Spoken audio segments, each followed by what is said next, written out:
And I'm here to talk about a career that spans 40 years with some ups and downs and some sideways. And it's been fun.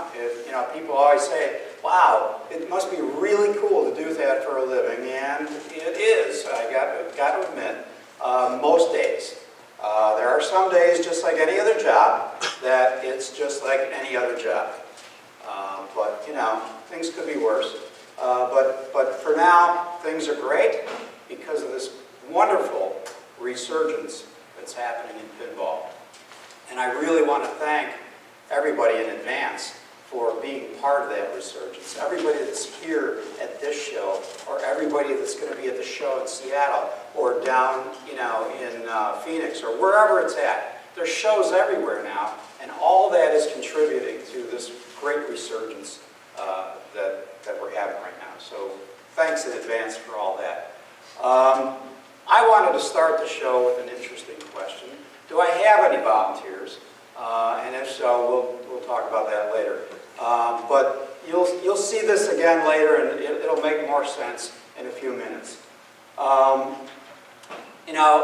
I've done a lot of shows like this. I've tried to give speeches and keep them fresh, because I only have one career. So it's not like, there's a whole lot more new stuff to talk about. So if you've seen me before, if you've heard it before, I understand. If you get up and leave, that's okay. But all I got to say is that a job in pinball sure beats a regular job. And I think Chuck Emery would agree with that, right? Spooky Pinball? Most days, yes. Most days, yes. Sure beats a regular job. Anyway, how many people under 40 years old here today? Show of hands. You're a bunch of liars now. I'm just kidding. Welcome. And I hope to, because it says Pinball University, I hope to not only entertain a little bit, but teach a little bit too. So I'm going to go through this career I've had. I'm going to go through some technology changes in that career, and we'll see where it goes.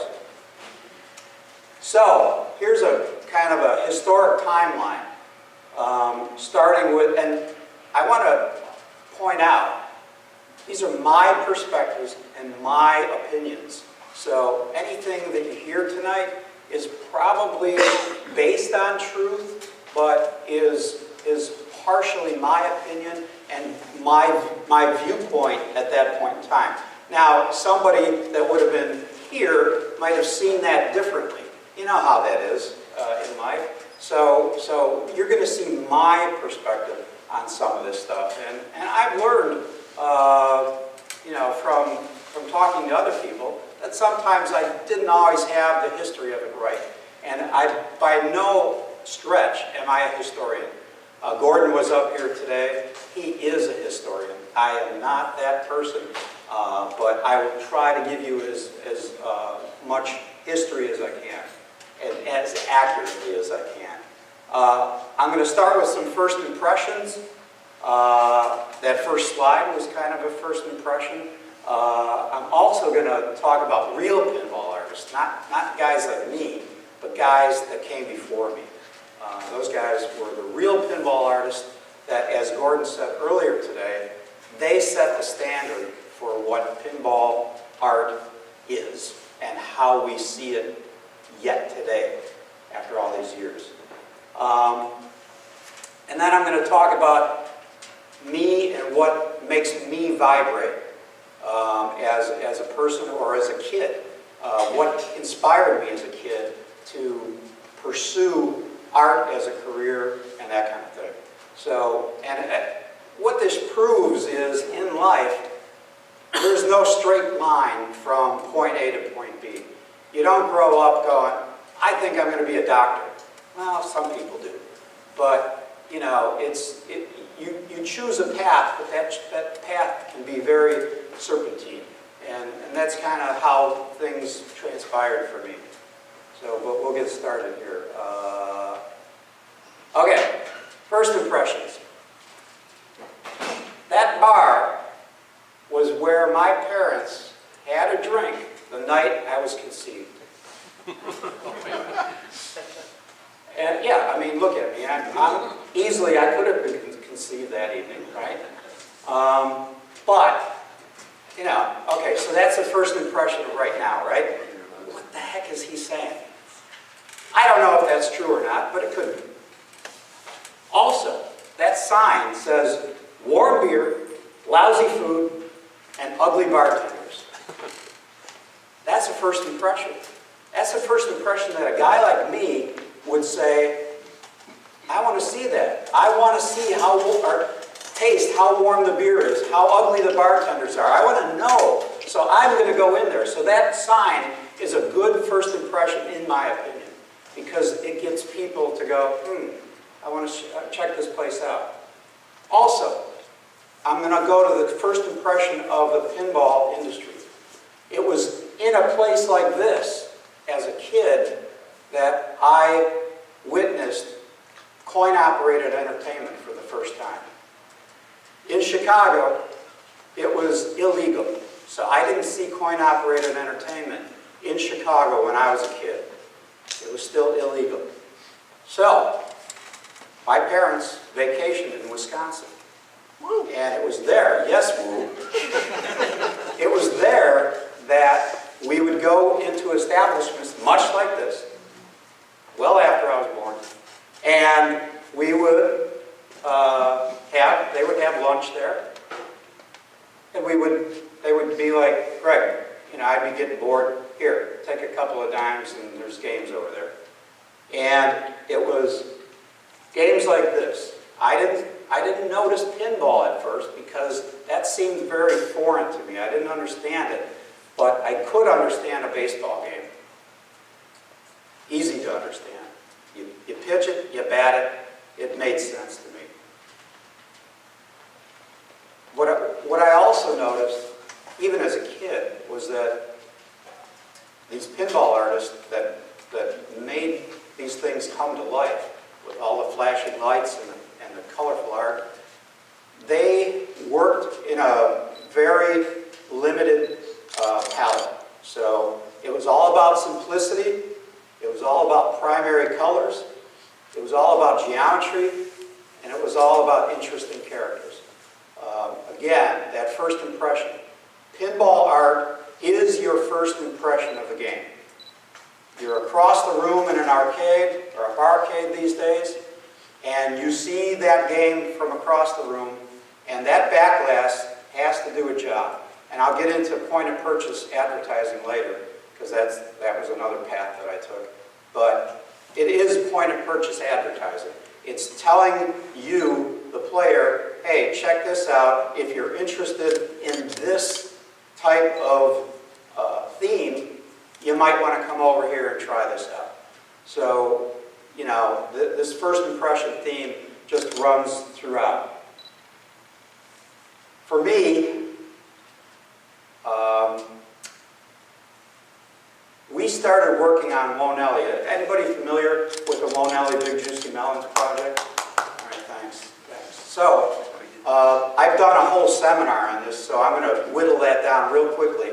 Dennis Nordman, game designer, Greg Freres, artist, done a bunch of games together. We were at a junction in life where we were less employed than we were earlier. And so we needed to come up with something new. So we came up with what would be a custom project. Now, it started as that, and the reason we started that is I was in Seattle at a show, and I talked to this guy named Ron Chan, believe it or not. And he sat there and told me about all these people that were making custom games. And I was like, really? He goes, yeah, they're taking old games and like tearing everything apart and putting new art on them. And, you know, it's really cool. It's a cool scene. And I'm like, yeah, that does sound cool. I kind of like that idea. So by the end of that show in Seattle, I told Dennis, we got to try something. There's all these people that are doing cool custom games. We should do that. We're like pinball designers. We could do that. He goes, yeah, I like that idea. So anyway, we went back and created Whoa Nellie Big Juicy Mountains. We ended up building 4 of them ourselves. And long story short, Stern ended up building production versions of the game for us. Basically, we took old pinball art, retro fruit crate labels, and pinup art, and kind of mashed it all up together to create this theme. Now, since we released it as a Stern product, the internet kind of lit up and said, you know, this is disgusting, why are you doing this game, blah, blah, blah. So, if there's anybody in the room that I should apologize to, I apologize for any offense that I've created with the look and feel of this game, but we meant no harm. It's a parody, it's a satire. We were just having fun, and hopefully the people out there that find it offensive will eventually come around to understand that we were just creating a piece of art that we didn't know how far it was going to go, and we just had fun. And really, in my opinion, again, my opinion, I don't think it's that offensive. Anyway, we based it on Roy Parker's Daisy May. That was one of our pieces of inspiration. Daisy May, I wrote up there, July 1954. That was the month I was born. So when I talk about real pinball artists, Roy Parker is one of those guys. He established a look and feel for pinball like no other. I mean, well, like some others, which I'll get to. But to me, you know, when we started this fruit crate project, you know, Dennis mentioned Daisy May was such a cool backlash, and not only that, but in all of Roy Parker's work, everybody in the artwork is having fun. And really, when you think about it, what better way to do pinball art? Because when you're playing pinball, you're supposed to be having fun. So to us, that was like a perfect stepping off point to get going on the Whoa Nellie project. George Valentin was another guy. I listened to Gordon talk today. Prolific. I mean, these guys were probably knocking out a game a week back then, because back in the 50s, Gottlieb and Williams and Bally were just churning out games. Pinball was king. And I'm going to relate another story that I heard at a show in Chicago a few years back when Steve Kordick was still around. Steve Kordick, game designer from Williams, he was the patriarch of Williams throughout the 90s, still coming to work every day when he was in his 80s, and he was an amazing guy. And somebody asked the question, what killed pinball? You know, what was it that killed pinball? And, you know, everybody raised their hands and they said Pac-Man killed pinball, and video games killed pinball, and all this stuff.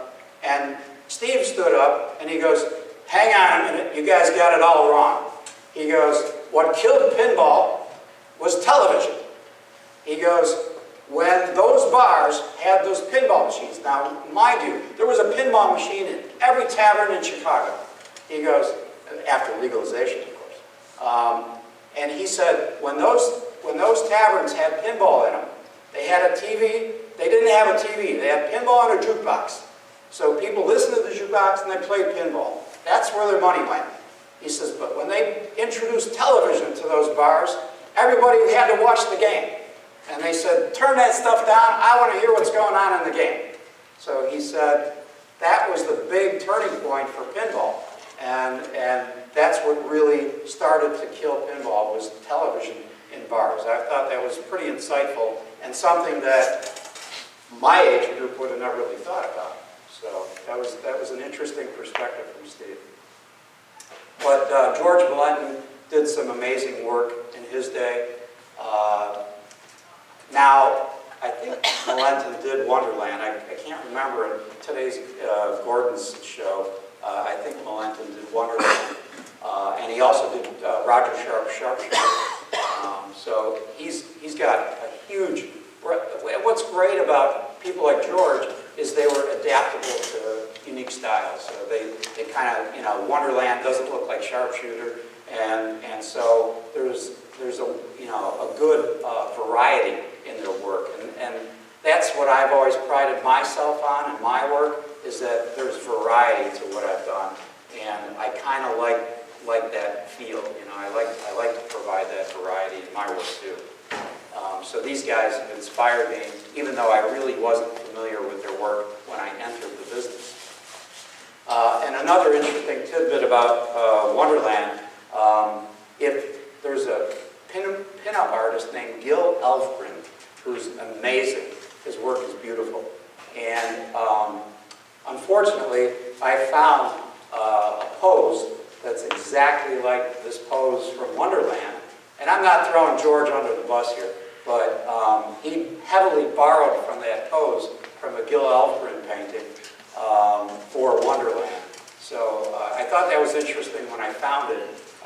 When I was researching pinup art, I found that pose and I'm like, wow, that looks familiar.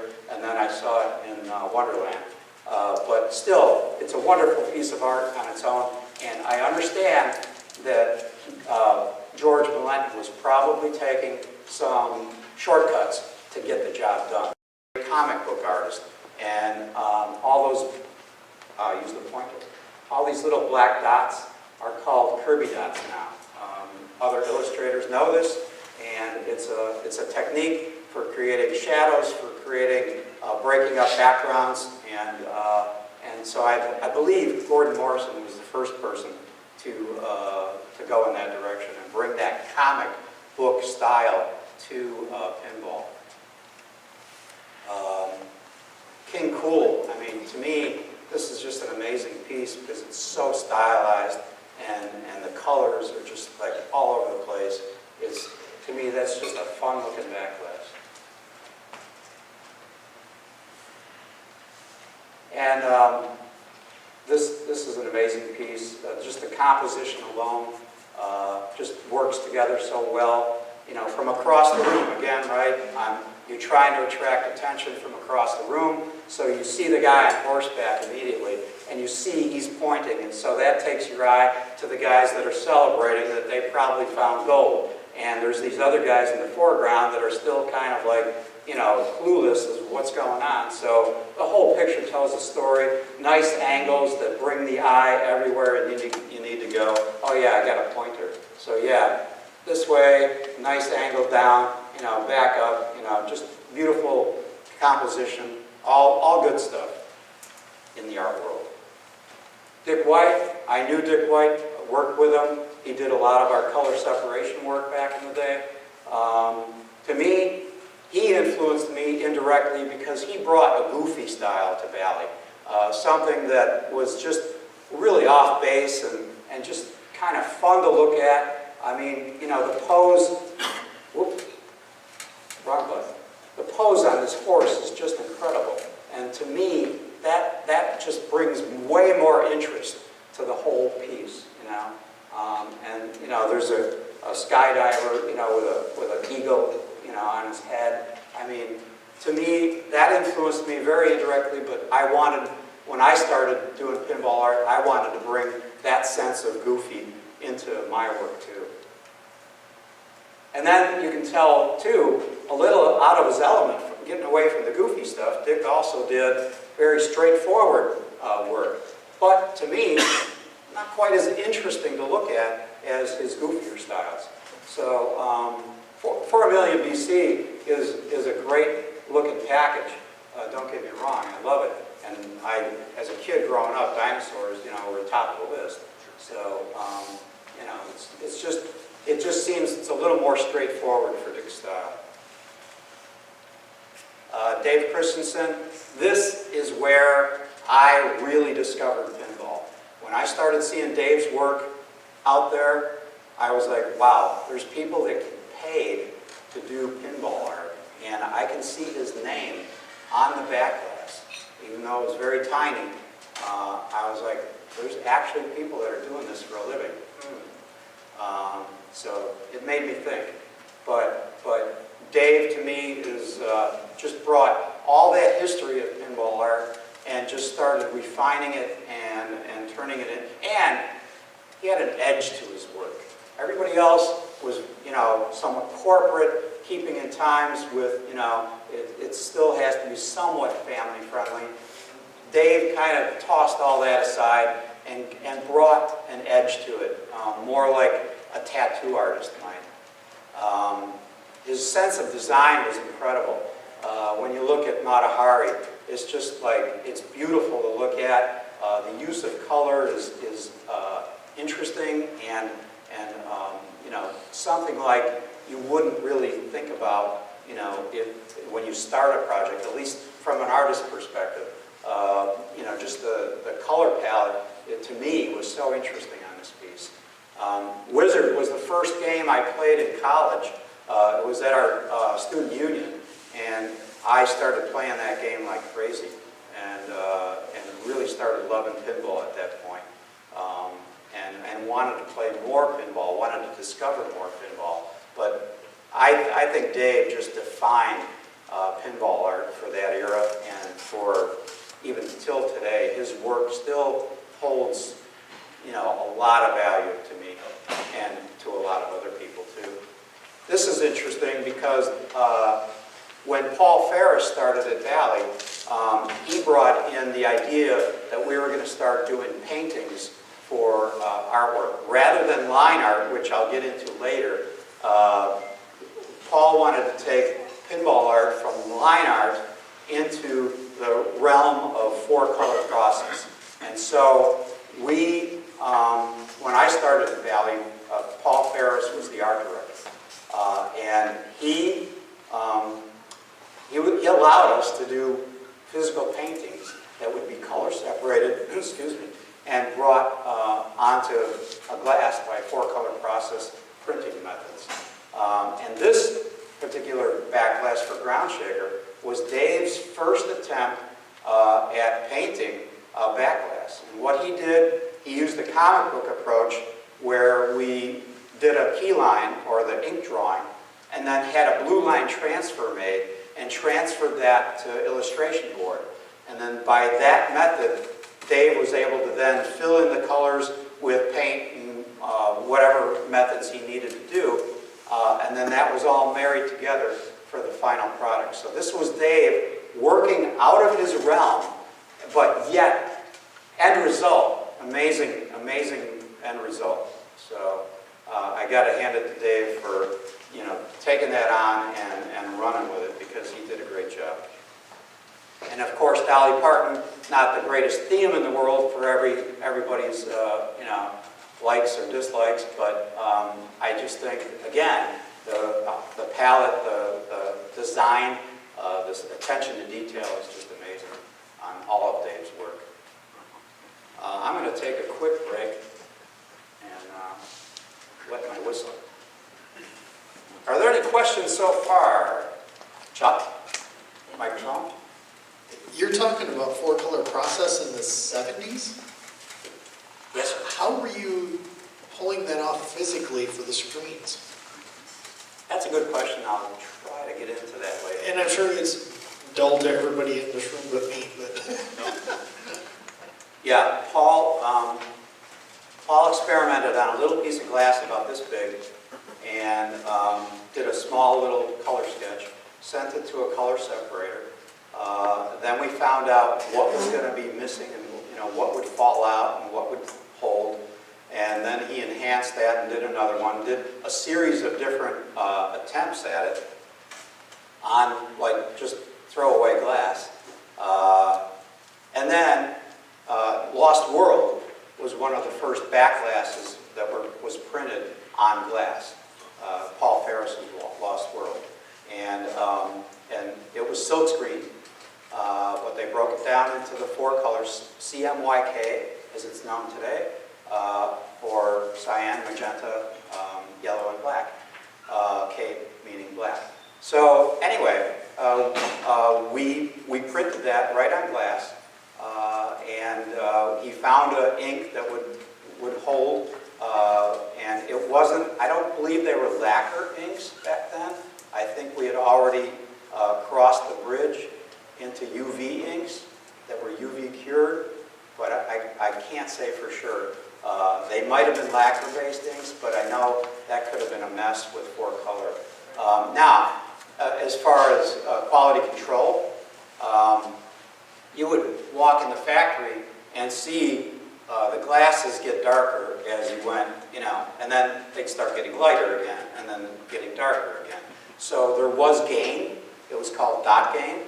And so with every pass of the silk screen, the screen would hold more ink and then deposit, and you know all this, you know, for sure, but it would deposit more ink down every time, so every glass would get a tad darker. And then they would start, wash everything, you know, and if we weren't like paying attention, you know, they would try to crank out as many glasses as they could, and it would, you know, all of a sudden we'd be getting all dark glasses in, and we'd have to make a phone call and say, hey, you know, your quality control, you know, is not very good, so you need to do something about that. So it was very experimental, but it worked. He made it work. It was his passion to make sure that that worked, because he wanted his illustrators to be able to work like record album illustrators. You know, record albums, those old things. Oh no, they're coming back, just like pinball. But you know, I grew up like just listening to music and then looking at the art on record albums, and that was an inspiration to me. But so yeah, it was 1977, I think, when he started experimenting with that. So anyway, moving on. So this is kind of a mind map of what made me vibrate back in the day as I was growing up. Elvis Presley. When I was 6 years old, I was doing Elvis Presley impersonations for the family.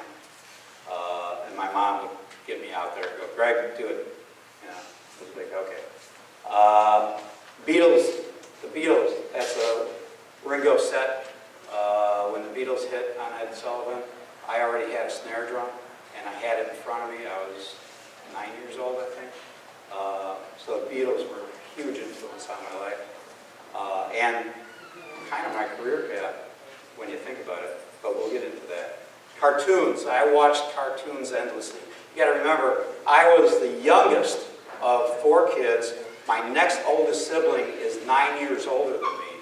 So by the time I came along, I had a lot of time on my hands by myself because my older siblings were off doing their things. And so I watched a lot of TV. I loved watching commercials. You know, who likes watching commercials? Back then, I was like intrigued by the commercials. I read a lot of Mad Magazine. My mom doesn't know this, so my mom is, by the way, 97 years old. Please don't tell her I read Mad Magazine if you ever run into her.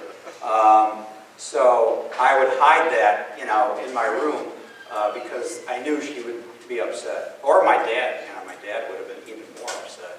So I had to hide my Mad magazines. I really didn't read comic books.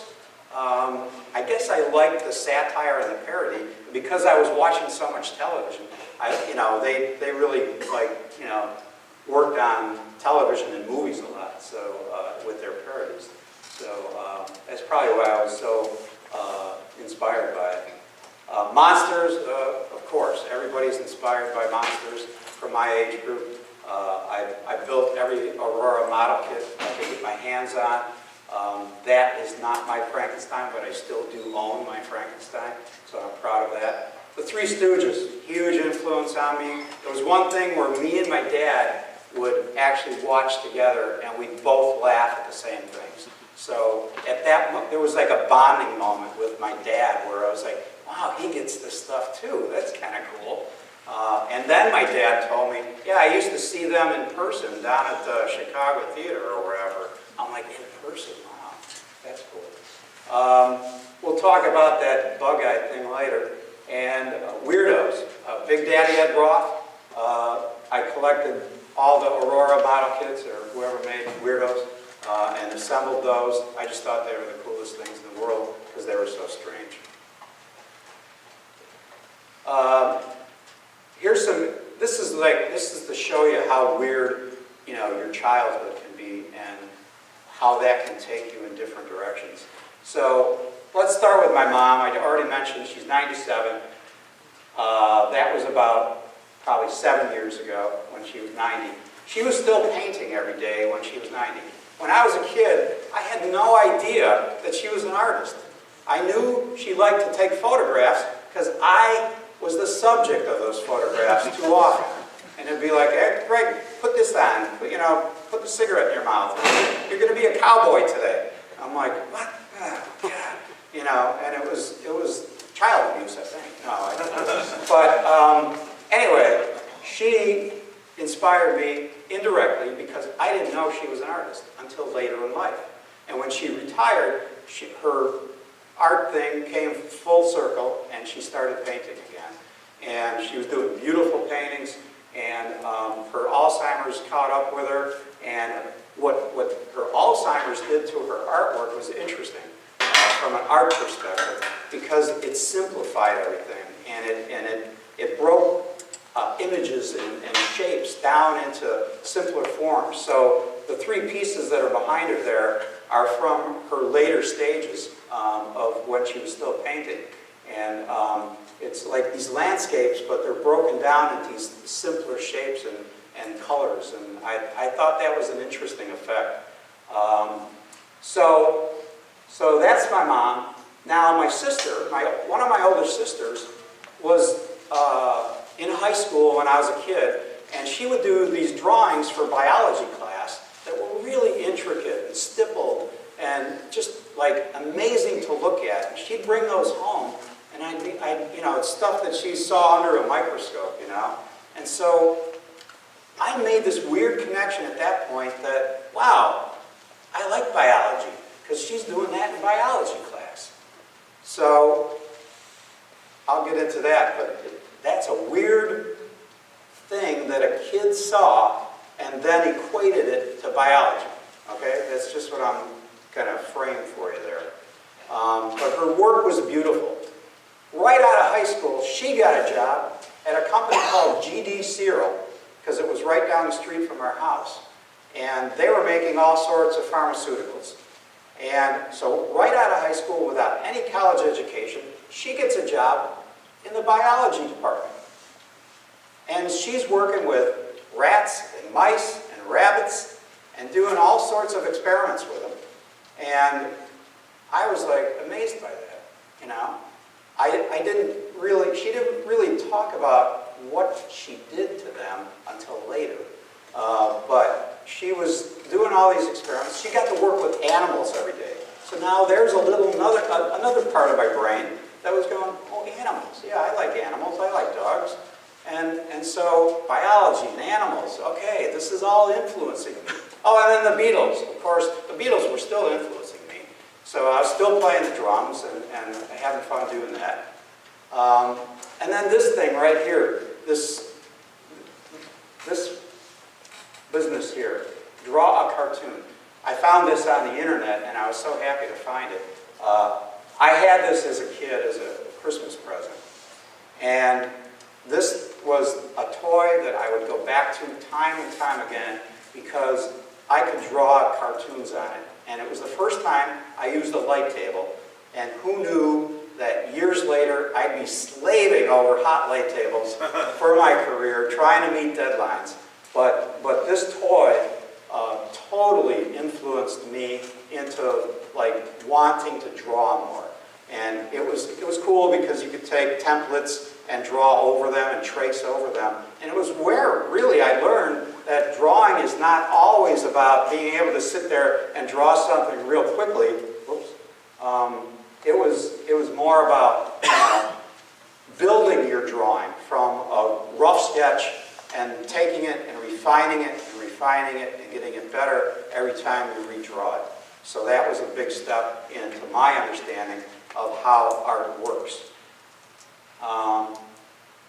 My sister, by the way, my sister did castrate rats for a living. So as part of the experimental process in Cyril making drugs for people, she castrated rats most every day. And then she snuck one out one time and brought it home, and he was already castrated. And the interesting thing about castration is these things get really big. So I had a white rat that grew to about this big, and at some point my dad was like, "Get that thing out of the house." So We had to get rid of him. But yeah, he was a good pet. It was before Willard, so it wasn't as creepy, you know, until Willard came out. Then it was creepy. So, you know, I get older, and my little brain is going biology, drawing, you know. It's like I want to go in that direction. My sister, you know, works in a laboratory. I want to do something like that. I want to help animals. Maybe I want to be a veterinarian. Who knows? So in high school, I took 0 art classes. Art class was for burnouts, greasers, lowlifes, ne'er-do-wells, drug dealers, thugs, cheerleaders, and random strange rangers. It wasn't for a guy that was probably going to go to college to study biology. So I avoided art class altogether. I had an experience in 8th grade that was kind of weird, and the greasers back then, we called them greasers, were throwing clay at our teacher. And I felt really bad for our teacher. And so I switched from art class, it was an elective class, I switched from art class to typing class. And to this day, I still can't type. So, a lot of good that did. I did study algebra, trig, and analytical geometry, pre-calculus, biology, chemistry, physics, English, and physical education, which we had to. But my big highlights during the day were band, orchestra, percussion lessons, and film study. That was an elective at film study. That was a big deal for me. And that's where I realized, you know, maybe there is something to this art thing. So, high school is weird for everybody, right? Please, tell me. High school is weird for everybody. And it was equally as weird for me. My kids, later on, now I got kids, they tell me, oh, you were a bando. I'm like, what? You were a bando? I'm like, what is a bando? That's what we call them. They're bandos. People that are in band are bandos. I didn't know that. It's like, I didn't think it was a bad thing. But I guess it was. I didn't know. Bandits? All right, my biggest accomplishments in high school, I shot and edited an 8mm film and synced it up with a song on a record, and that was pretty cool. I helped others once they saw that. Other classmates were like, can you help me do this? So I helped others shoot and edit 8mm film. I actually was on a car, the hood of a car, with my 8mm camera, and I was not really holding on, and I said, don't drive fast, but I had to get a shot of the driver through the windshield, and you know, I went to great lengths to capture that for them. So I thought I was, you know, a great director. And I played in 2 rock and roll bands in high school, and I put for money up there because that's an important element. When you're coming up in the rock and roll business, you want to make sure you're getting paid. So a lot of people can say they were in bands, but I was making money. I will say I did like to draw in high school, but it was on my own time. I would sit there on weekends and set up a still life and draw it, but I had no formal education. So here, I started college as a biology major, and the first 2 years were biology. I thought I was going to be a pre-veterinarian.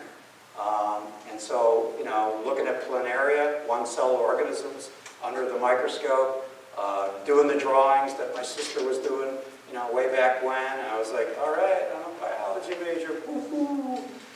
Looking at, you know, amoebas with their pseudopods and food vacuoles and whatever. And then this guy came along.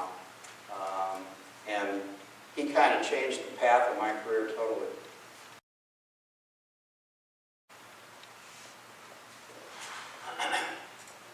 Drosophila is the correct term for a fruit fly. And didn't know it at the time, but the genetics class was a weeding class, weeding out the weak students to see who had, you know, the stones to stick with everything. That and chemistry. But the low-level weeding class was genetics. My instructor was Dr. Tetsui Ma, and I could barely understand what he was talking about, and yet he was trying to teach us genetics. It was an interesting combination, and in genetics class, we had to basically kill the Drosophila and put them all in a jar with ether in it. And somehow my timing was off, and the lid wasn't on at the right time, and all the Drosophila just took off, and they were all around the room, and there was no chasing them. And, so I think I failed that lab that day and felt really bad about it, and felt really bad that there was a bunch of fruit flies flying around without a home. Or they could have been dead, so maybe they were better off. And the slide says, and then I got pithed. So people are cringing. I see a few people cringing in the audience. I won't take this any further than this, except to say, to pith a frog, you have to follow through on that moment. And when I realized that I had to do that to that poor frog, to study the effects of the brain and the nervous system, I was like, how am I going to help animals if I can't even deal with cutting up a frog? So I don't even know if they do this in biology anymore, but this may be archaic. Maybe I was back in the Stone Age, who knows? But, you know, to do this to a living organism, I was just like, I can't handle this. So this was the last shoe to drop. So after the pithing incident happened, the next lab, the teacher comes in and goes, I need volunteers to extract bull semen. How many? And nobody's hand went up. And somebody said, I have a question. How do you go about doing this? He goes, are your hands warm? That's all we need. Come on, let's go. And it was like, oh, no. And that was it. I saw the stop sign. I was like, all right, I might want to help animals, but somebody else is going to have to do that. I'm moving to fine art because I've had this feeling in me all these years that maybe art is the path for me to take. So I switched my major to fine art. After I took like this weird seminar or whatever, I had to fill in questions about what you like, what you don't like, and everything. They say, yeah, I think you like art. Okay, I think I do. So here's the 3 steps. I had to make a phone call home to tell everybody, I'm switching majors to art. I called home and I told them, and I think we were disconnected. I was like, hello? And my mom was like, that's great, why? I was like, I gotta do it. And so I think my mom understood. I don't think my dad understood as well, but because my mom was an artist, I think she understood, and I think she knew that I had some chops going forward. So, but there was a lot of self-doubt at this time. Am I making the right move? When you're in college, it's that, which path? Where am I going here? And I knew there was going to be a lot of catch-up time because there was guys and girls that were way better than me as far as what they were doing in class once I started as an art major. And I thought, wow, I got a lot of catch-up to do. And the other thing, I went to a university, so it was all about fine art. You're gonna study fine art, you're gonna study fine art history, and you're gonna learn from that, and then you're gonna take that and make it your own. You're gonna figure out how to make it your own.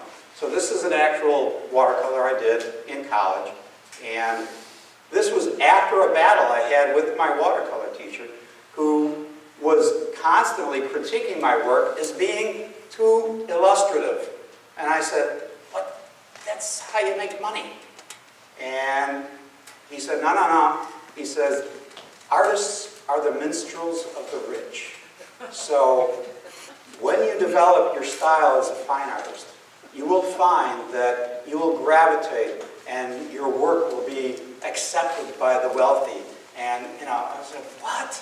So, okay, I get that, hang around rich people and they might buy your work.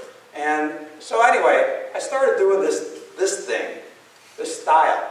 And lo and behold, I was sending it into art shows, juried art exhibits, and people were liking it. They were like, I get a thing in the mail, you won an award for this. I'm like, I won an award for that? I was watching like The Sound of Music on TV when I painted that, you know? It's like, whatever. So, but it started to like blossom, like, okay, maybe this fine art thing ain't so bad. So I went with it. But I really, really wanted to make a living at my artwork, and I didn't think fine art was going to provide that.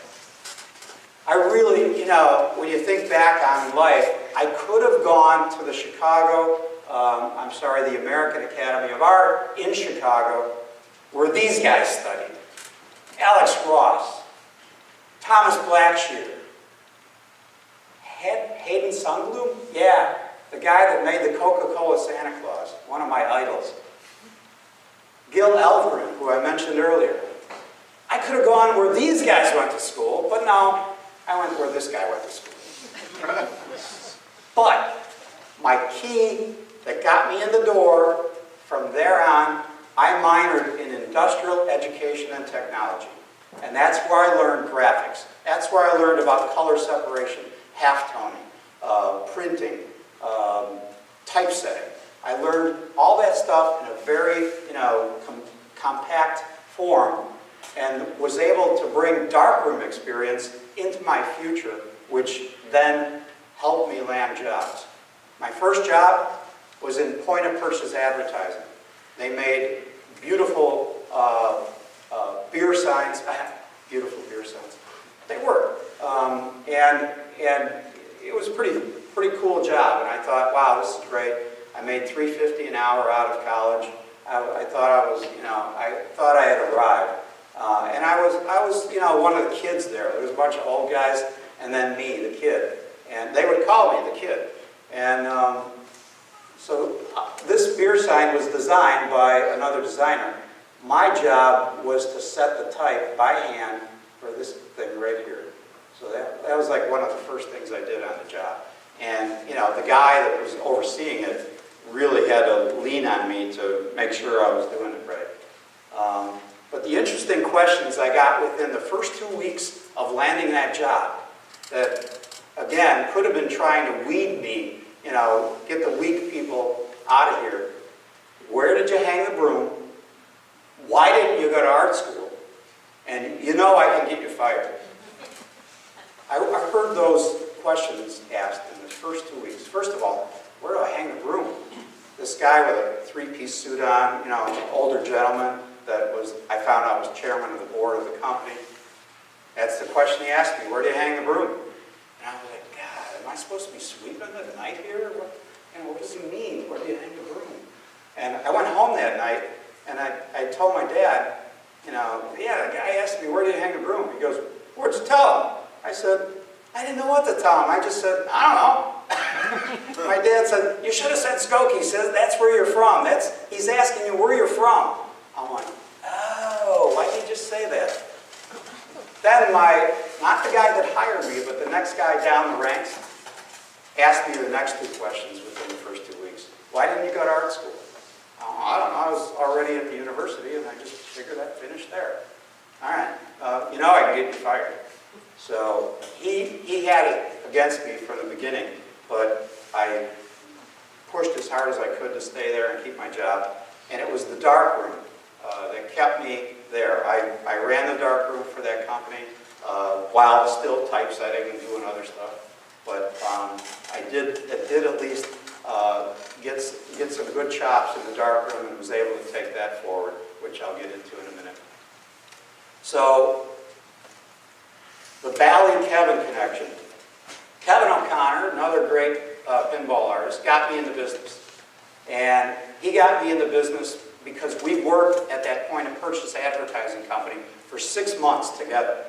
They brought him on after I was there. They bring him in, and 6 months later, he's gone. And he's at Bally.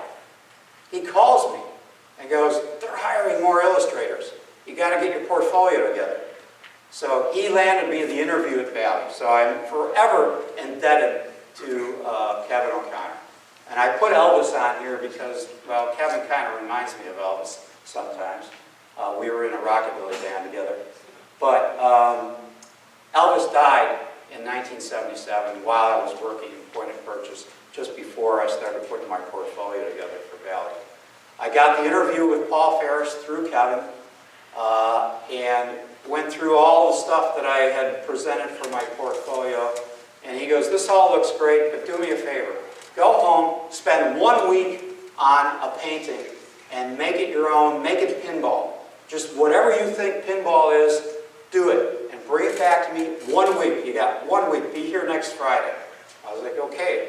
So I worked tirelessly for the next week, 3 o'clock in the morning every night. I was going into work like, oh God, I'm tired. But good thing I was young. So in 1 week, and not the Bare Naked Ladies version of 1 week, I was able to put this together, summertime. And who knew that years earlier there was already a summertime game? I didn't. But I presented it, and Paul brought in the head of sales, and he took a look at it, and he goes, "I think you got something here." He says, "We could turn this into a game." And actually, if you look closely at it, the truck, the van, was used on skateball. So this actually inspired the skateball backlash, because they wanted to do something that would encompass that summertime vibe and bring it up into the 80s. And back then, skateboarding was a big deal. So that all kind of melded into what became skateball. So on 6/12/78, gig landed. I then worked for Bally Midway, and Williams for the next 20 years. It was a good run, and I'm forever indebted to all those organizations and the fun we had. The first years at Bally was a big high for me. I call it Bally High. I actually want to make a high school jacket that's got Bally High on the back, and someday I'll do that. But this was my beginning. I did some really fun stuff during this period, and in general, the art department was just a great place. We had a lot of camaraderie. We all got along really well. We inspired each other. It was a great team effort to really push each other to do better and do the best we can. So this was like a high point from 78 until about 82. And of course, that's about when the pinball spectrum started to fade, with video games taking over. So I always look at 84 as a great year, because it was the year my wife and I got married. It was a high point for me. Andy's here tonight. And by the way, my wife suggested that, "Why don't you wear that really obnoxious shirt that you got for the stage?" And I said, "You mean the one with all my artwork on it?" Yeah. So, yeah. Anyway, thanks, honey. So we got married in 84, but at the same time, layoffs were happening at Bally Midway. So things were going down there. We were losing people that I worked with closely for years were losing their jobs. I almost lost mine, but I didn't. And unfortunately, my dad passed away about all that within a 3-month time period, and I ended up getting shingles, because of stress. So that was a low point. So the Bally High ended at around 84 for me. But the art department, man, we had fun. Kevin O'Connor, Margaret Hudson, me, Tony Ramuni, Pat McMahon, we just had a blast together. Margaret getting inducted into the Pinball Hall of Fame, and Kevin and I inducting her. It was like being in a fraternity, like the best fraternity ever. We're still good friends today, and we know we had fun, and we look back on it fondly. We even we got together last year, Tony, Pat McMahon, Kevin O'Connor, myself, got together for pizzas with our wives and just rehashed old times and made fun of things today. Bally Midway was a low point in my career. Not just because of hard body. But Norm Clark was gone, but he was on the outside. He got together with George Christian to create Lady Luck, and I did the artwork for Lady Luck. I wanted to do a throwback style because the game was kind of throwback at the time, so I did line art for the back glass. I did Black Belt. That was the first Dan Langlois game I worked on. I had to rush that project. I was telling someone earlier today, I really had to rush that project out the door, so it's not one of my finest moments in pinball history. And then Hard Body came along. That's a whole different story that I don't really enjoy talking about. But Bally Corporate went into this whole thing, and they bought health clubs. And so they had Rachel McClish as their spokesperson, and so they wanted to do a game that included photography on the back glass. Imagine that, photography on the back glass, and they forced me into it.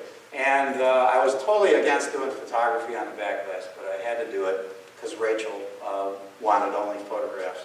So anyway, that's how Hard Body came to be.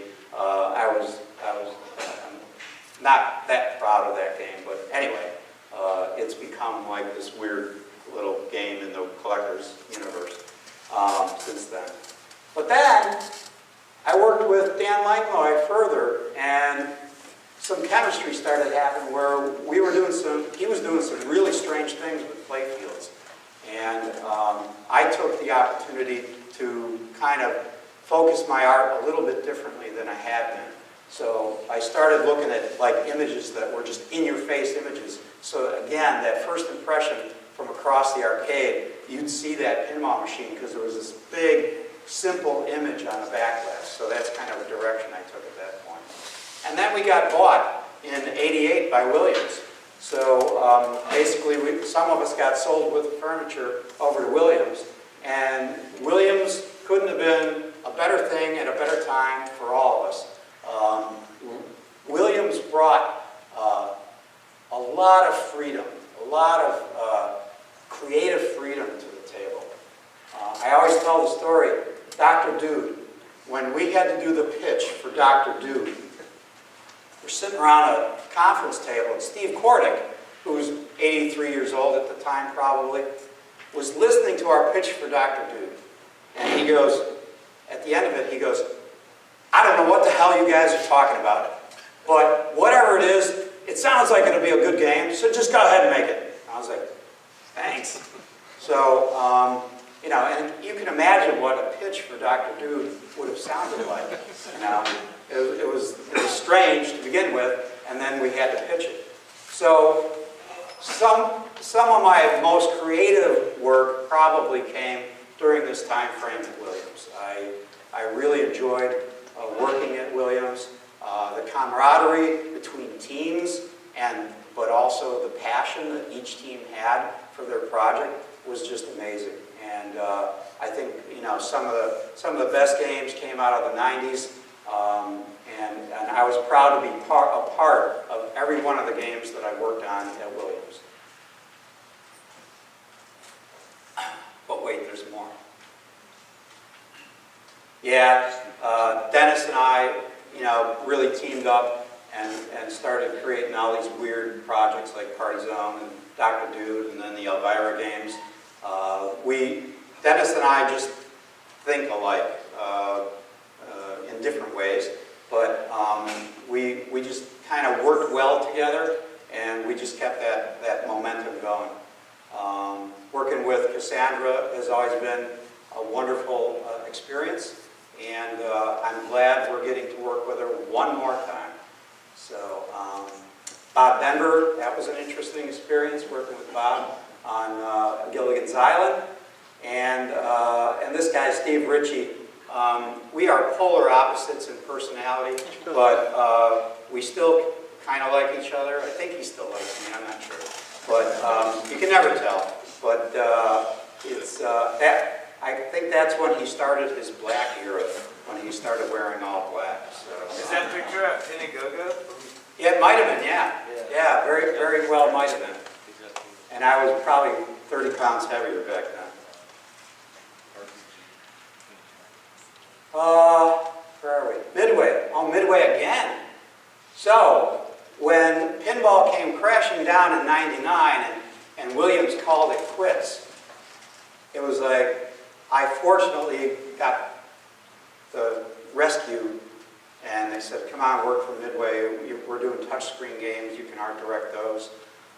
And then Midway got out of the coin-op business, so the touchscreens went away, and I got into a team that was making PlayStation and Xbox games, and that was with Brian Eddy. So the guy that designed Medieval Madness and Attack from Mars ended up making two major games at Midway, PsyOps, the Mindgate Conspiracy, and it's a lot of title, and Stranglehold by John Woo. So I worked on those two games for about 8 years. Totally different than pinball because you get there's 3 years of development in a video game. Now, I'm not talking for all video games, but the video games I worked on were 3 years in development. I was practically a manager. I didn't do any artwork, but I managed a staff of artists. I helped work on the cut screens, the cuts from the gameplay into cinematics. I helped write the stories and stuff like that, and kind of was a script supervisor, for lack of a better term. But I was that guy right there, a fish out of water. I really didn't understand the video game business. I had to play video games on purpose to understand them better, because I'm not a console player by any stretch. So I would go home at night and just jam on different video games, first-person shooters, just to catch up to everybody else, because everybody else was like, yeah, did you play this yet? Did you play that? I didn't play it. So I'd go home and play it and try to catch up. Again, catching up. I'm always catching up. And then Midway went out, and unemployment at 50-something, I went to a resume building seminar at the library. And I showed my resume to this guy who was probably 20 years younger than me. And he goes, you, sir, are highly specialized. And I said, yes, I am. And he goes, you need to take 20 years off your resume and just show the last 10. I said, but it's not me. The last 10 was, So I had one interview at a video game company. I think they were just being nice. I think I put a little color in my hair for that interview, but I didn't get it. So it was time to reinvent. So this last leg of my journey from 2009 until now has been a reinvention process, starting with freelancing. I had never been a freelancer before. I didn't understand that you have to work all the time to keep up.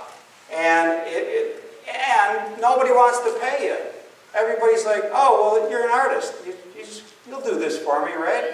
I'm like, well, yeah, well, you got to pay me, So it was a learning process for me. It was a learning process for some of my clients. But I stayed close to the game industry. I still did art for games. This was when I mentioned that Dennis and I got together and said, hey, we got to do something with the rest of our time. Let's try and figure something out. So we started working on Nellie. We've made the first 4 games, and the rest is history. And then Jersey-style pinball came into play. I got a call from Jersey Jack. He says, hey, I'm working on a game. You want to come over and do the playfield art? I said, what do you mean the playfield art? He goes, well, I already got an artist to do the backglass and the cabinet, so I just need a playfield artist. I said, why doesn't he want to do the playfield? He goes, he told me strictly that he doesn't want to do the playfield. He just wants to do the backglass and the cabinet. I said, oh, good for him. I said, yeah, I'll come and do that for you. So I teamed up with Jack and did Wizard of Oz Playfield. And then I tried to get Jack to hire me. And it wasn't in Jack's budget to hire me. He says, I'll give it, you can work on the next game. I was like, I'd like a full-time job. He goes, no, come on, just do the next game and everything will be fine. And then George Gomez called me. He goes, come on over, we need you at Stern. So I took the full-time job at Stern, and I've been there since 2012. And one of the first things I did was a cardboard cutout of Gary. And it's probably displayed in our lobby. And if you've ever come to the Stern open house, you can get your picture taken standing next to Flat Gary.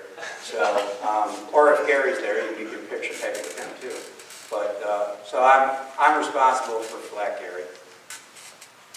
So some of my freelance stuff that nobody's ever seen. So I did some beer label art. A former programmer at Williams started a brewery, a microbrewery, and he called me and said, hey, why don't you do some label art for us? So this was one of the first things I did for him. And the amount of effort I put into this, I'm used to doing a back glass, right? But what's silly is there's like a truck down here with a bear on the back of it, and there's a house over here with a cow, and a couple of cows, and who's ever going to see that on a beer label, It's like looking for the frog on the old style labels. But I'm a pinball artist, I got to put cool little stuff in there for people to discover. But, once I saw it printed on the label, I'm like, oh, they're not going to see that.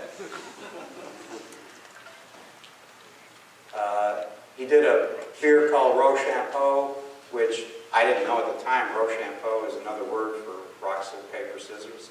So I did something with the monkeys, the see no evil, hear no evil, and just kind of did a quick thing for him on that. Then he hooked me up with a woman that was starting a micro distillery in Colorado, in Greeley. And she was all about kayaking and outdoor sports, as people in Colorado are. And so she really liked the idea of making her distillery stuff look more like microbrewery stuff. After 5 years in the business, she learned that no, your distillery stuff should look more like distillery stuff, more refined, not that fun stuff that's on beer labels. So she's now taken a turn. I no longer work for her, but that's okay. I have a full-time job now.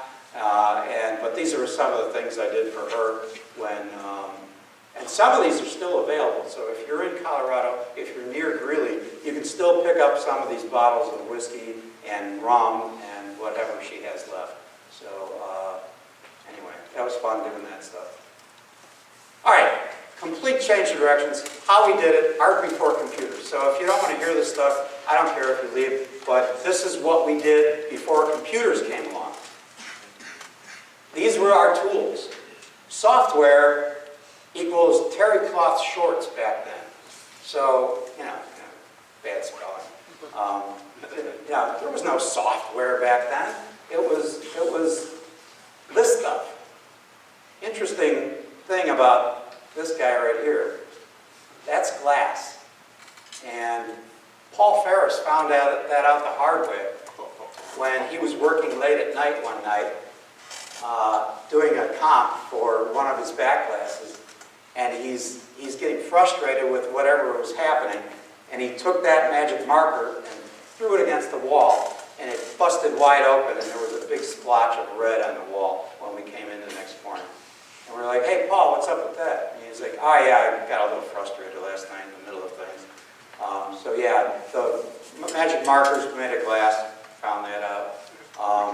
Color pencils, brushes, airbrushes, and to power an airbrush, you need this thing called a compressor. And that makes noise, and it disturbs everybody, but, we all learn to live with it. Acrylic paints, liquid acrylic paints, inks, kneaded erasers, pencils. See that number 2 pencil up there? Pat McMahon. I always made fun of Pat McMahon because when he'd be doing sketches, his pencil always looked to be that short. It was just a little nub in his hand. I said, dude, He goes, oh, that's the best size. He says, a lot of times, I just like put my pencil into a automatic, sharpener and whittle it down shorter because I like them shorter. I'm like, wow, that's interesting. So we all had our techniques. How many people know what a Lucy is? There's a guy. We got one. There's another guy. Lucy, not her, but that thing. It's called a Lucida. We call it Lucy for short. And it was basically an opaque projector. So you would do a sketch, and if it wasn't the right size, you'd put it up in the opaque projector, project it down, and then redraw that. And when I told this story to my daughter the other day, she goes, wait, so just to take an image and make it slightly bigger to fit in your layout, you had to put that up there and then redraw it? I said, yeah. And then probably redraw it again to refine it and tighten it. She goes, oh my God. She goes, Photoshop is so cool. I was like, yeah, it kind of is. I use the word BC before computers. So this is kind of a progression of what you start with and where you end up. So thumbnails, pencil sketches, type pencils, all the way through the process. I'll get into Ruby Lift. If anybody doesn't know what Ruby Lift is, we'll get into that too. But thumbnails look like this guy right up here. This is a thumbnail for Scared Stiff. Back then, it was Spider Guy. That was, it was such a rough sketch. We didn't even have a name yet, so it was called Spider Guy. And then not everything ends up looking like it does at the end. So this is what Dr. Dude looked like, in rough ink stage or rough sketch stage. Whoops. Wrong button. Go back. Come on. Oh, I killed it. I tipped it. What happened? Yikes. Hang on. All right. Right button. This is a color comp with markers and pencils and stuff for the Elvira backlash. And then this is like a tight pencil sketch for the Scared Stiff playfield. In fact, yeah, right there. So, if you missed it, yeah, this is a Scared Stiff shirt available on Creepsville, USA. And I don't get a dime for it. And I kind of relate it to, it's kind of an Elvira pizza. Just kind of looks like a pizza. Anyway. How am I doing on time? Everything okay? Okay? Everybody awake? Stay awake. All right, we're getting into the hard stuff now. So, Ruby Lift and film. So, all the stuff that all those real artists did back in the 50s and 60s, that was all line art. That was inking a key line, and then following that key line to fill in all the colors. So, all of that early stuff that you see out here is all probably done with 10 to 16 colors. And it's kind of amazing to think about the amount of labor that went into that stuff. And those guys were cranking out games 1 week at a time. Ruby Lift is this magic film that you cut through to create a printing image, and then you leave a positive image of what you want printed. So if you wanted to print that AIG, that would stay behind, and that's what would later then get printed in the silkscreen. This is just kind of to illustrate silkscreen and registration. So Whoa Nellie was done as a traditional line art piece. So I did a key line drawing or inking, and then I broke it down into the 11 colors that Whoa Nellie playfield was printed in. So the green, the dark green, that's to illustrate just the dark green areas that would get printed, and then the red would get printed separately. halftones were part of it too, but they were on another layer. Illustrations with paint. So we talked about this earlier with Chuck. This is also known as continuous tone. So when you look at two pieces together, the line art is on the left, Lady Luck, and the continuous tone is Lost World. So Lost World comes from a painting, whereas the line art is line art. It's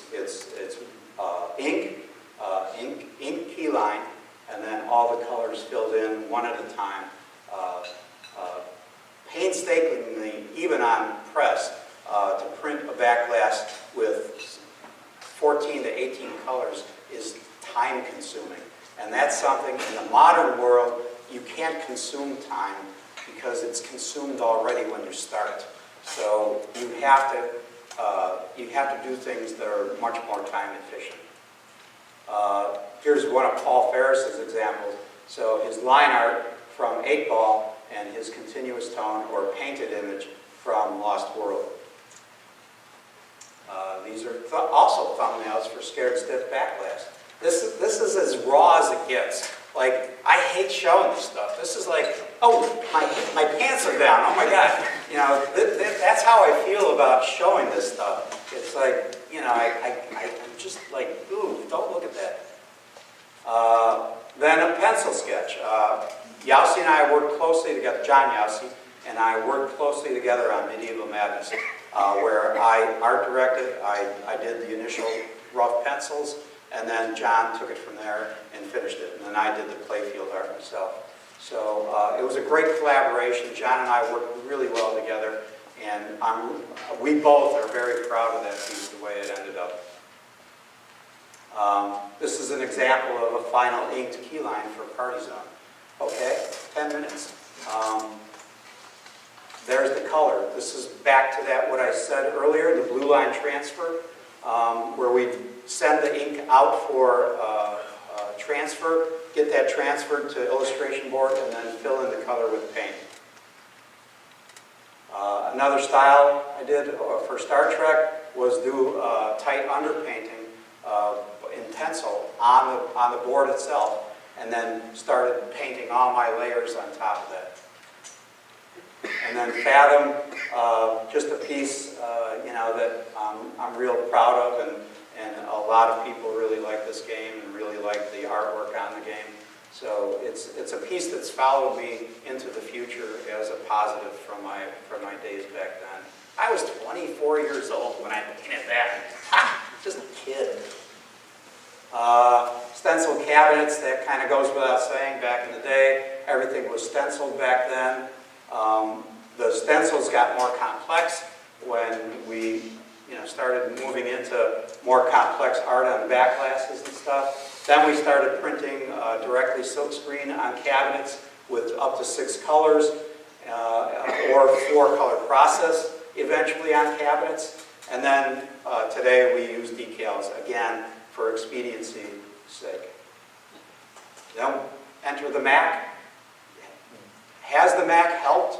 Has computer technology helped? Of course it has. It's streamlined everything. Back when we started, we had 1 Mac for 6 artists because we were experimenting. We didn't know if it was going to work or not. So we got 1 Mac for 6 artists. We had to sign up and line up to use that thing. And then eventually the company was like, okay, I guess these things are helping. Let's buy more. We had people that were quick studies that could adapt to that new technology without any problem. And then there was people like me that we were late adopters. And it wasn't until I had to learn how to do it that I learned how to do it. But I caught on pretty quickly. It does enhance workflow, and it does help with licensing and approvals because we can send files quickly and easily out the door and hear back from the licensor, hopefully the next day, but usually 2 weeks later.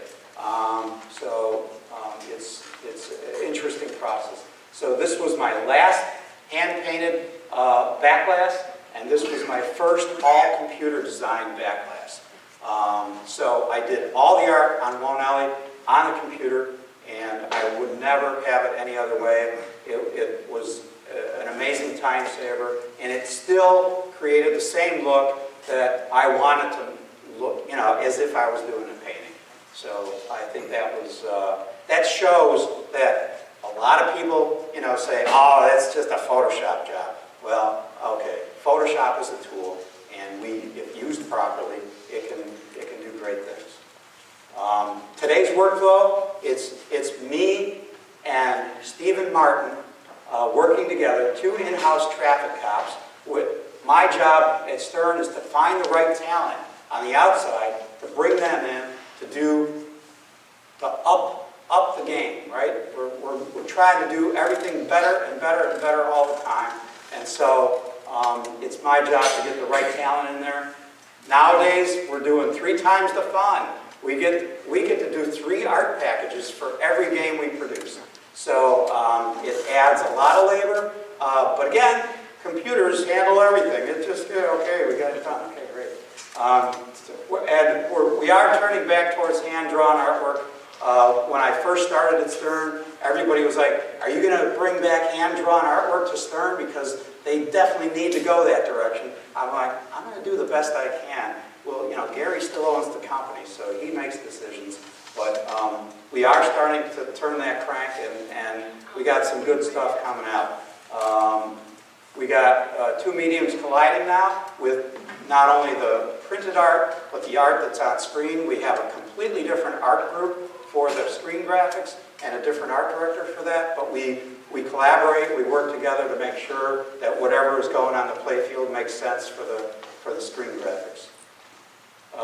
So Greg Freres and Stephen Martin are the traffic cops, and this list of artists are the guys that we've worked with over the last year or so.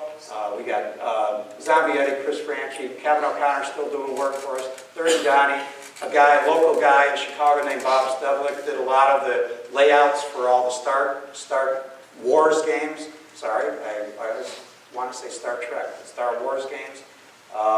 And some of these other guys are sanctioned Lucasfilm illustrators that we work with also on the Star Wars game.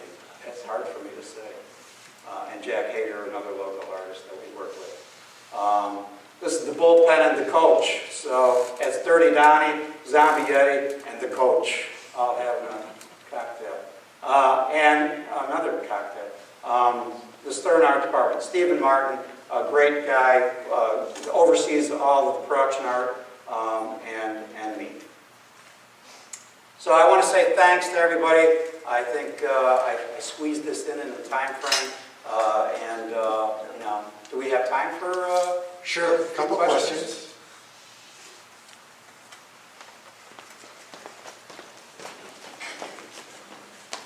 Your hand was up. Revenge from Mars is one of my favorite games, and I love the artwork on it, but I've got to ask, why the corn? Why the corn? The corn. By the way, this is a barcade in Grand Rapids, Michigan. And I got this for Christmas from my daughter, who found it on the internet. She goes, that kind of looks like your art. I said, yeah, it kind of does.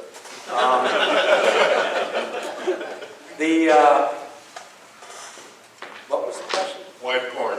The corn! Corn references. The corn. So, Pat McMahon used to do whiteboards in the art department.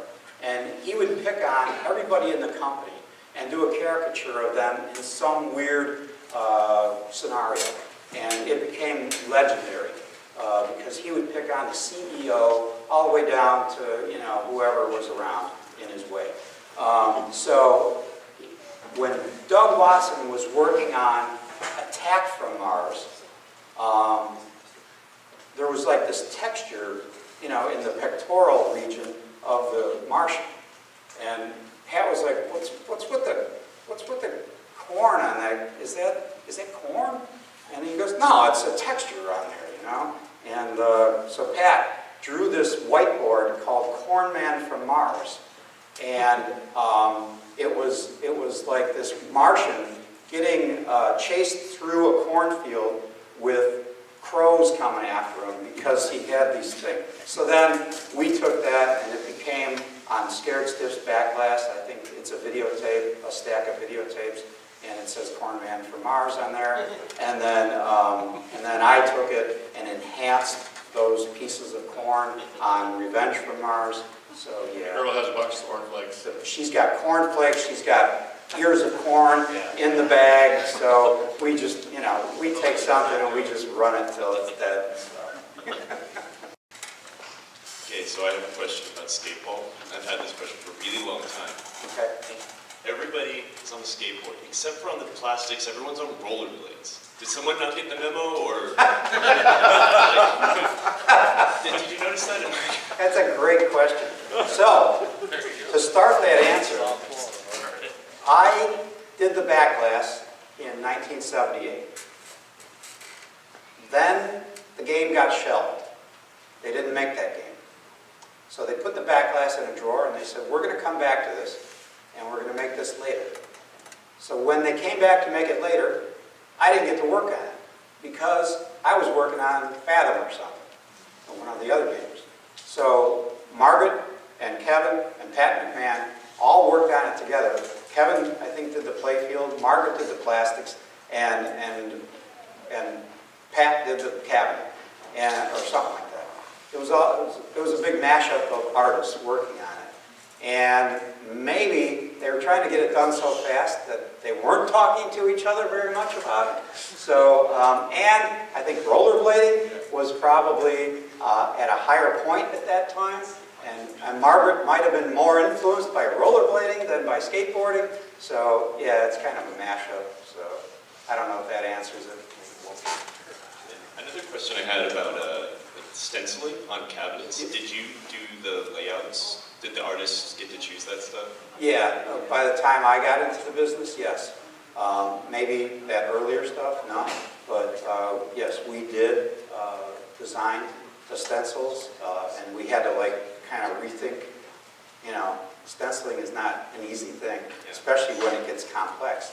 So it was a difficult task, and it was, we were very happy when we got to switch to actually drawing artwork and, you know, doing paintings for cabinet sides rather than stencils. That's really cool. All right, thank you. Yep. All right, this question is designed to get you in a little bit of trouble. Of course it is. I've heard the stories of, you know, perhaps a foot shoe thing, but in Total Nuclear Annihilation, Scott Denisi made his wife the center of the back glass. His lovely wife, Sarah Rose, that she's Scarlet. She's the heroine in Total Nuclear Annihilation. So, have you ever used Andy in any of your artwork? Well, that's good for Scott. That's good for Scott. I'm glad he did that. Clearly, Scott loves his wife. We know you do too. Yeah. So, My wife is a hand and foot model. So on Scared Stiff, you see her lovely foot as the shoe is getting kicked off the bed. And on Wizard of Oz, she's the hand model for the Wicked Witch of the West. Nice, huh? We have time for one more question. On Fathom, like the mermaids, what's the deal with those? Are they like just drowning in a dude for fun, or are they gonna eat them, or are they like guarding something so they kill everyone who gets close? Like, what's up with them? What's the story? That's a great question. And the story is yet to be written. And seriously, I have given thought to doing a small graphic novel that leads up to the moment of that back glass and maybe then trails off into the rest of the story. I haven't gotten to that point where I have the time to devote to something like that. But that is something, whenever I do a book, maybe it'll be a chapter in the book and it'll look like a graphic novel and give you some insight into what exactly is going on. But yeah, that guy is toast. And the funny thing is, Gary Flower once told me at a convention like this, got up on a microphone and said, "Greg, are you proud of the fact that you are the first artist to depict a murder on a backpass. I'm like, what game? And he was like, Fathom. And I was like, oh, well, how do you know he's dead? So, You have one more, please? okay. Well, in your earlier work, obviously, you were dealing with a lot of non-licensed themes. And today, we see a lot of licensed themes. Right. And I guess Gary's on record that he's only going to make licensed themes. Yeah. I can only imagine that you had more freedom when you were making non-licensed themes. Can you discuss the differences between, having that freedom perhaps as opposed to maybe dealing with more restrictions now? And would you like to see more non-licensed themes, from the artist standpoint? Sure. Perhaps. Yes and no. The volume of work that we're producing now, the licenses do help us get to the end point faster. When you design an original theme, there's a lot more thinking process that goes into it to get to the point of actually putting the images on paper. So, for instance, Dr. Dude, it's like, okay, so we took it's a riff on the Nutty Professor. So we take that as our starting point, but then completely, shoot off from there. So just designing the story of Dr. Dude was, a huge amount of work just to get to the point of, okay, now we've got these different elements of the game, and we're going to incorporate those into the play field. So the good thing about original themes is, yes, it allows us to be creative. We do have fertile imaginations, and my wife can attest to that every day. But there's so much more labor that's involved in getting to the starting point, whereas a license brings you that starting point, and then the team has to kind of dissect what it is about that license that's going to make that a valid, playable game. But that's still work in its own way. Oh, sure, sure. And do you imagine that there are artists that have ideas in their mind? They already have a non-licensed type of theme or idea that is well past the starting point that they can bring to the table. I'm sure there are, and I'm sure our guys could handle that. But sometimes schedules and creativity don't always line up. But, so it's easier to just do licensed themes. Is what you're shorter. Everything is shorter. To a degree, until you get the art to the licensor, and they go, oh, wait a minute, no. How did it work with PBR? PBR? Can Crusher. So the question is for Can Crusher, the PBR game that we did with Pabst. We took Whoa Nellie and turned it into a Pabst Blue Ribbon theme. And we brought Dirty Donnie in. And the great thing about PBR, they were just like, they looked at his artwork and said, yeah.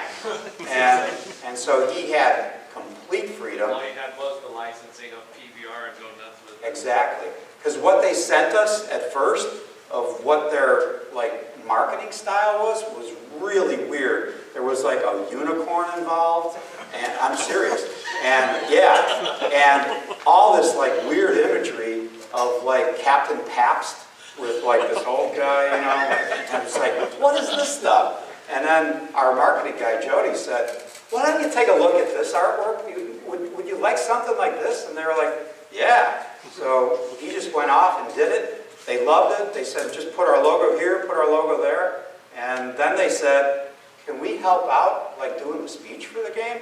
And we were like, yeah, sure. So they had all their employees go in, and our sound guy, Jerry Thompson, helped them record everything, and all the cat calls and whatever's in there is a bunch of employees doing their thing. Wow, thanks. Yeah. Thank you all. Thank you.